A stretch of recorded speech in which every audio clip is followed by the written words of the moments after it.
I'm CJ Peterson, and over here is my co-host, author Michael Scott Clifton. Welcome to Book World: The Great Escape. Today we're going to be talking about humor in fiction. Before we do so, Mike, how was your week? Because you had a rather busy one. Yeah. So, you know how they say things always come in threes? Well, we had three things happen this week. And Tuesday spoke the at Lindale High School to a creative writing club. Had a blast. Had a number of students that are aspiring writers, and that was fun. Of course, I taught for many, many years, so it was kind of like being before in the classroom again. But in this case, it was a fun stop. And then Longview Art Walk was Thursday. That's always held in historic downtown Longview in the art district. And then Saturday we had Dalton Days, which is also held in downtown Longview. For those that aren't familiar with that, it's a historical reenactment of a bank robbery that took place in downtown Longview. And That sounds fun. bad guys were the Daltons, and hence the word Dalton Days. And lots and lots of vendors there. It was great. Millie and I went, and we've always had booths there, always did pretty good. The thing about these outdoor events, as you well know, CJ, you're at the mercy of the weather, and everything was going swimmingly until about 2:00. And then y'all were swimming. And that's when the wind came up. And we're in the downtown area, they have some tall buildings that the streets run either parallel to or adjacent to. And depending on the direction of the wind, it can act like a wind tunnel. And we had, pavilions out like most people would out there. Everybody had their pavilions, and we had 30-pound concrete blocks that were anchoring each of our corners of our pavilion. And about 2:00, wind gust came up, and books started flying off the table. Oh no! And so we had to kind of pack it up early. It was supposed to be over at 4:00. I think we left somewhere around 3:00. Literally couldn't.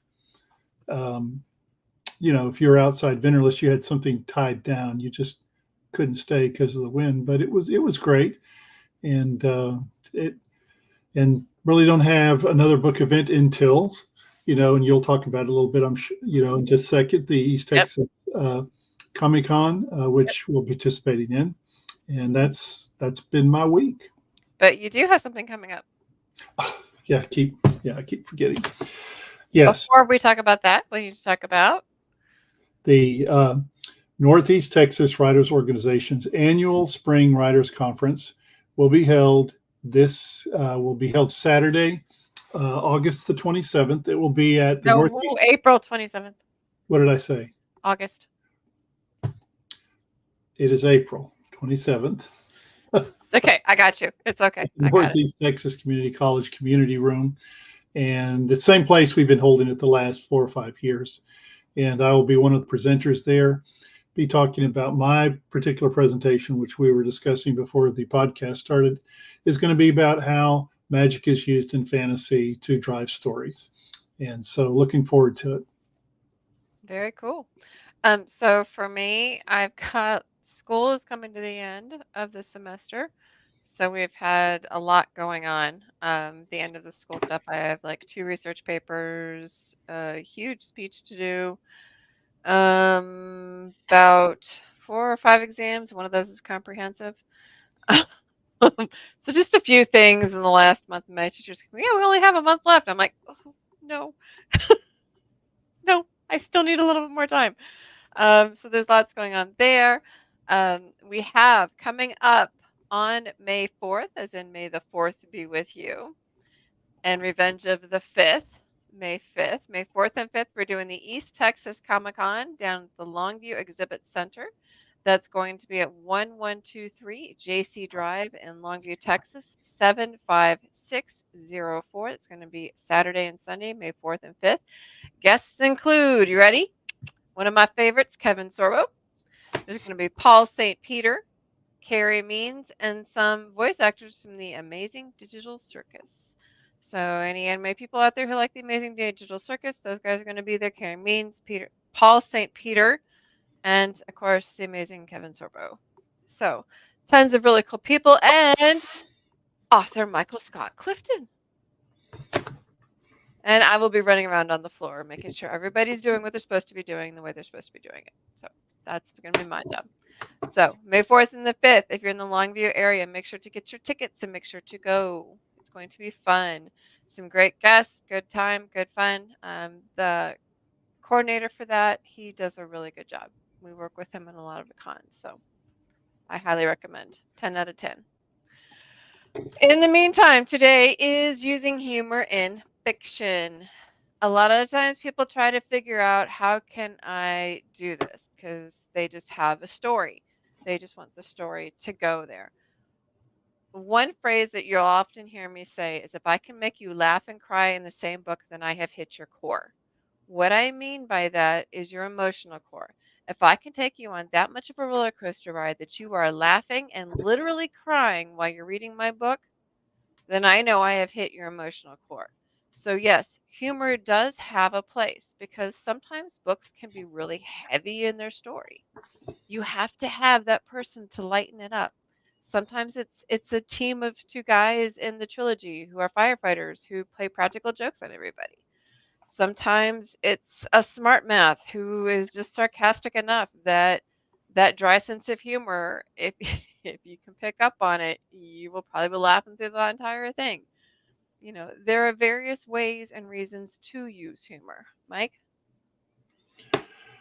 It's humor in life. Period. I think people just naturally gravitate to that. Uh, they want to laugh. Life is serious enough without having to have those those light moments where we can laugh at other people, even ourselves. And good writers can interject humor into their writing. And I don't think it really matters what genre you write in regards to putting humor in the way you write, uh, and obviously how well you do that is just as important as the type of humor that you're using. Mm-hmm. I can remember I read. I don't know how you do this, CJ, but sometimes I'll see movies Mm-hmm. that I discover when the credits roll that were actually based on a book, Mm-hmm. which I did not realize at the time I saw the movie until I saw the credits that they were based on a book. So a lot of times, if I really like the movie, I'll go back and I'll hunt up the book and I'll buy it and I'll read it. And one of those books was Forrest Gump. Oh no. Now, we've all seen the movie, and I guess we can agree there are many humorous moments, in Forrest Gump. It's one of my favorite movies. But if you have never read the book, if you go back and they're hard to find, it's hard to find. I found a used copy in I think a half price bookstore. Mm-hmm. Anyway, if you can find a copy, get Forrest Gump and read it because it is filled with humor. And what I really liked about it is it was written at a time when we weren't so straitjacketed by political correctness. There are some laugh out loud scenes in Mm-hmm. there that, of course, probably couldn't get away with today. And I don't mean that in a bad sense. It's just funny moments. Mm-hmm. And when one of the most successful books that I have written so far, and I think I've been pretty successful with most of my books. Mm-hmm. But the latest book I wrote, Pringle Prawn, probably had more humor in it because of the situations the main character was put in by Pringle, who is a 6-inch high forest fairy or forest prawn, and I sold a lot of those books, and one time it was even a bestseller on Amazon, which was my first ever bestseller. And of course, how that's not to say that I was in the stratospheric atmosphere with people like Stephen King, John Grisham. Don't discredit yourself. That's not an easy task to do. Well, I would Just take whatever. the win is what I'm Okay. saying. So I will take that. But Thank you. whatever credit was due, I think part of it was due because it had more humor in it Mm-hmm. than any other book that I'd ever written. And some of the feedback I got from some reviews and others pretty much pointed that out. So if and it's ironic, today we're talking about humor and fiction. Trust me, I can tell you that I have concrete evidence that Hmm. if you can interject humor in your writing, Uh-huh. you will get people that will read your books. Well, yeah. I mean, no one. Okay, books are entertainment. Right. Okay, they're basically movies for the mind. Let's Hmm. just agree on that right there. So, if you have any story, are you going to want it to be kind of dull or boring or even action packed? You're going to need some sort of lightening up in there. There's a reason why there's the trope of the sidekick. Even in The Witcher, they had the bard. There's there's a reason why that sidekick is there. A, they usually have like the best lines in the entire book. Um, B, they have to help lighten up and add elements of laughter to a story. Because even in real life, you have that one friend. Unfortunately, I think I may be that one friend that's like that sarcastic person that just pops up with stuff. You can feel bad for my daughter. I'm in forensics class with her. Imagine what pops out of my mouth.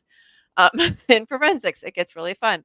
So you have to have that element of laughter in there. You just have to. Life is too short.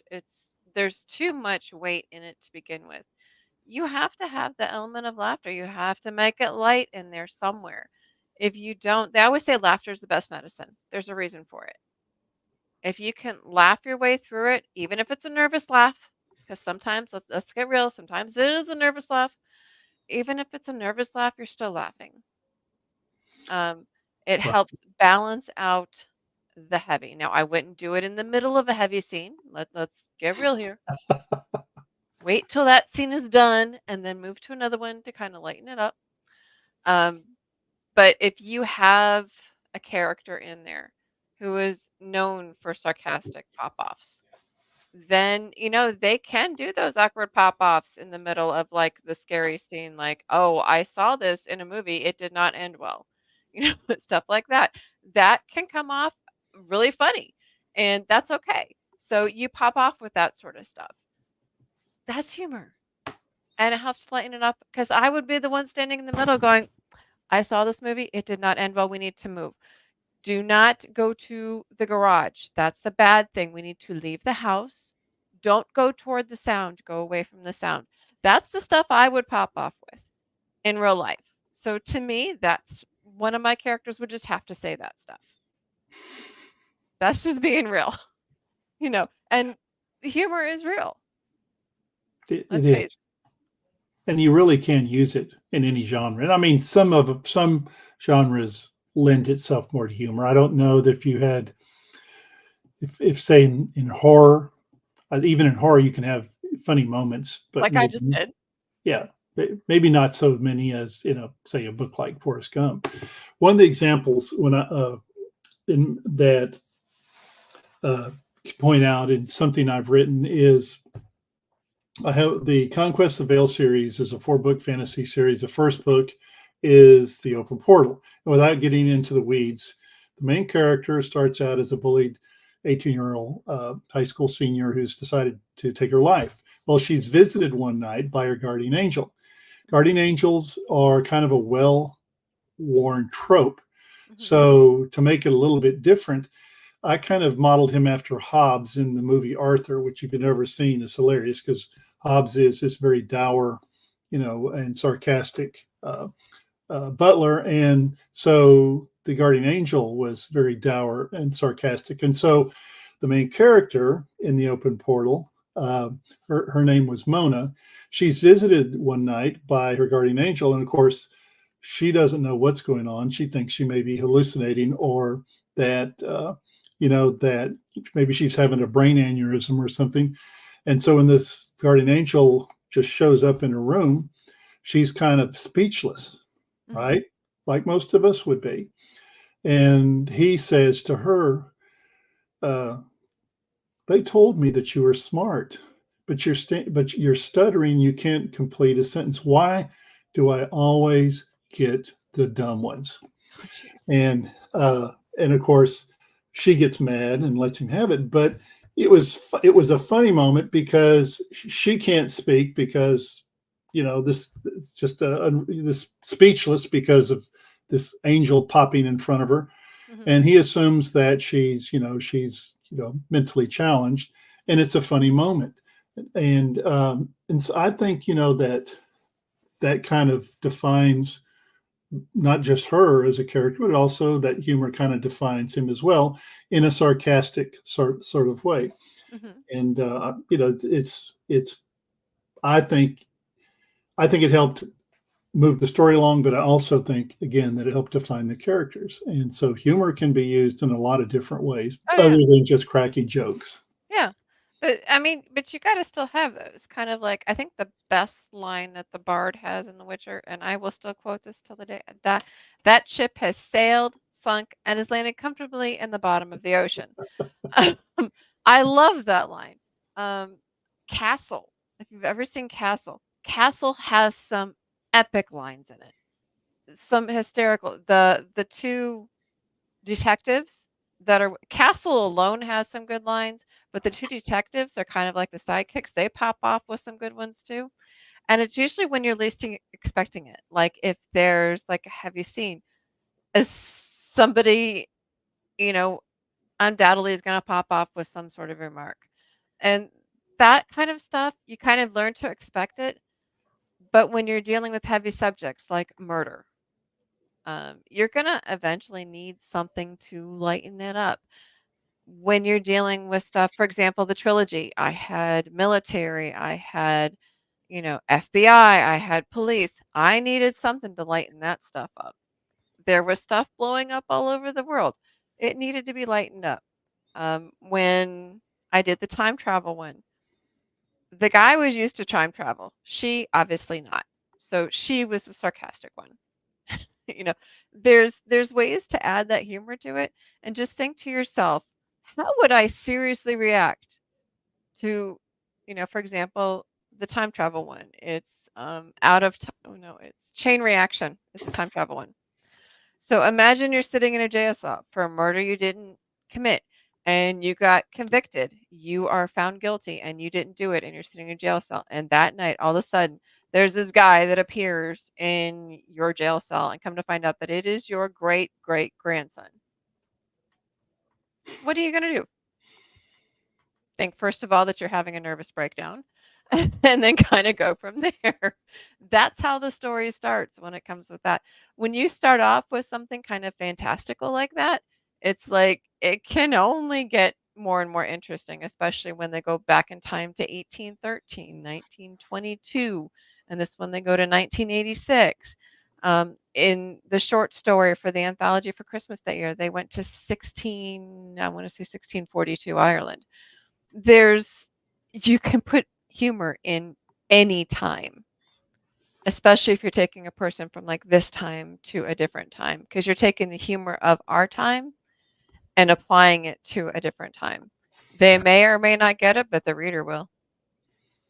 Movies are a good analogy because again, so many movies are based on books, Mhm, and as we've talked about, um, oftentimes books are movies of the mind. mhm, And so when you read, basically it's a movie. It's just in a verbal sense. And of course, your brain is filling in the images from the words that you're reading. The Indiana Jones series is just full of those kinds of mhm, tongue-in-cheek humor. Uh, I think it was the first Raiders of the Lost Ark movie. Anyway, the heroine in there, the one that Indiana Jones is constantly having to rescue, she's griping, "Well, gosh, this why do all these things? Why does why does why do we always have all these things happening to us? Why do they continue?" And of course, and to which he says, "Really, happens to me all the time." mhm. And because things are never normal.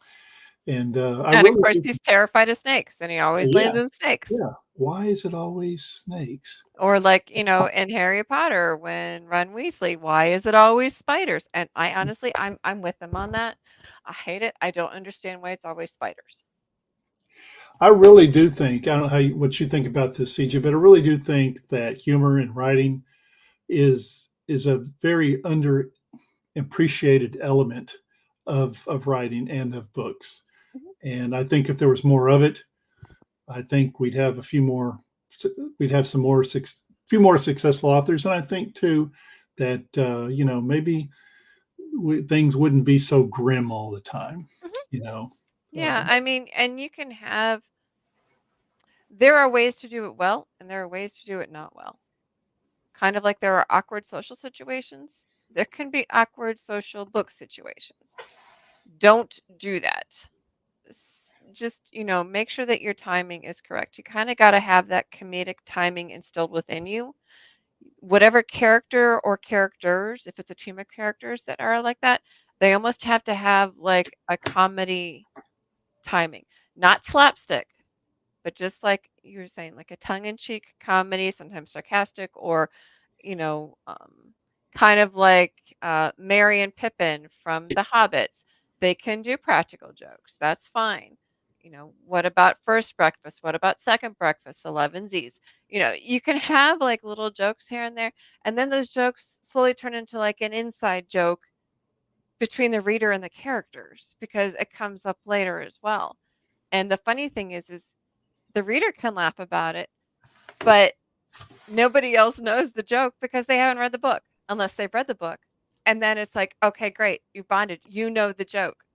So it's kind of cool because you're creating your own little culture by them reading whatever this series or this book is, and you've connected with that person. That's the beauty of reading. And if you can connect in that humor and you pick up on whatever that joke is, that's golden. one of the in Pringle Prawn, the latest book I've written, one of the characters is a housing HOA president, Hmm. uh, and she's very much uh, a not nice person, Hmm. and and takes her position as HOA president far too seriously. So next door is a house, an old rundown mansion that would make the Munsters from the TV series green with envy. And she's trying to get the owner of the house banned because he's not following HOA rules. So she marches up to the front door, which this Pringle has sprinkled a little magic fairy dust on the door, and the door is turned into a very sarcastic. Imagine sort of a British aristocrat, a British aristocrat with a very deep sarcastic streak, The door and itself. the door itself. So it's kind of like Marley from um, the Christmas one where Marley's head turns into the Oh door. yeah, yeah, to the doorknob. The Yeah. doorknob. Yeah, and so she marches up there to the door, and the door says, you know, "Madam, what are you here for?" And of course, she's, "Whoa, what's going on? Are Madam, are you? Is there something wrong? Are you mentally unbalanced? I ask you a question." And of course, her reaction is shock first, amazement second, and third and last is terror, and she runs off like her pants are on fire. And it's a very humorous moment because of the interaction, because her character is, like I said, not a very sympathetic one. And Hmm. she meets her match with this very sarcastic door who tells her what she can do and where she could go with it. And it's funny. It's like what two normal humans would have, only, in this case, you have an enchanted door. And like I said, the HOA president. So you can, we could probably talk for weeks on ways you could inject humor into all sorts of situations with writing. I think the important thing, as you have stated, and we're talking about, is that it can be a very important element of an author's story. And it doesn't matter if it's the genre's romance, science fiction, fantasy, historical fiction, westerns. They can be used in virtually any setting or situation that you write about. Hmm. Julie Brock is here. Hey, Julie. Yeah, it can, and you just have to be able to, like I said, pretend like it's real life. How would you answer it? How Exactly. how would you put it in there and Right. make sure there's a flow in there. Don't force it. Hmm. If you force it, they'll be able to know. Um, but as the author itself, like I said before, if you can make them laugh and cry in the same book, then you fit that core. That's right. That's a Yeah, good point. Not I forcing it. made my sister-in-law cry. That was golden. If I can make my sister-in-law cry. Cry from laughing because she's laughing so hard. Oh, Yes. no, she was crying. Oh, she is crying. She texted me, she goes, "Here I am on a beach in Waikiki, and there's not a tissue in sight, and this happened." And I said, "I had compassion on your sister before you mentioned Waikiki Beach, you're on your own." There was something within the book that made her cry, and it usually makes everybody cry when they hit that point. But then later she texted me and she was laughing. So, yeah, I did that to my sister-in-law, which to me was, like, very hard to do. So it's kinda like if you could do that to, like, your brother-in-law or your sister-in-law, that's kind of really it's unique because that's almost like a badge of honor. Yep. Yep. And well, I just think that it's an important element. Humor is an important element Mhm, of an author's writing, and again, it lends itself a little bit more depending on the genre that you're mhm. writing in. I don't know that Stephen King, for example, uses a whole lot of humor in his book Carrie He needs to add a little humor. or It. It has to be appropriate. Salem's Lot. I read that one. That was one of those where you're afraid to turn the lights off when you're reading the books and didn't see any humor in that one. But again, you can use humor in virtually every genre Mhm, uh, with your situations that you write, and even with any character that you create. mhm, Um, the only thing you're limited, as with anything with writing, is your imagination.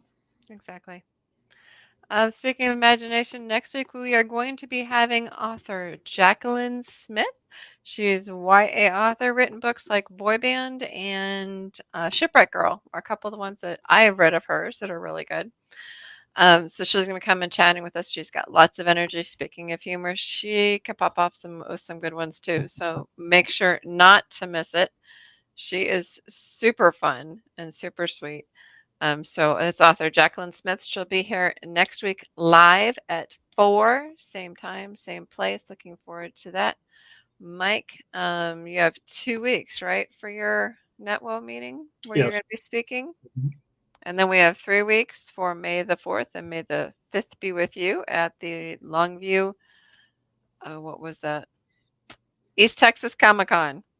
So don't forget that as well. In the meantime, y'all have a great week. We will catch you next week. Bye.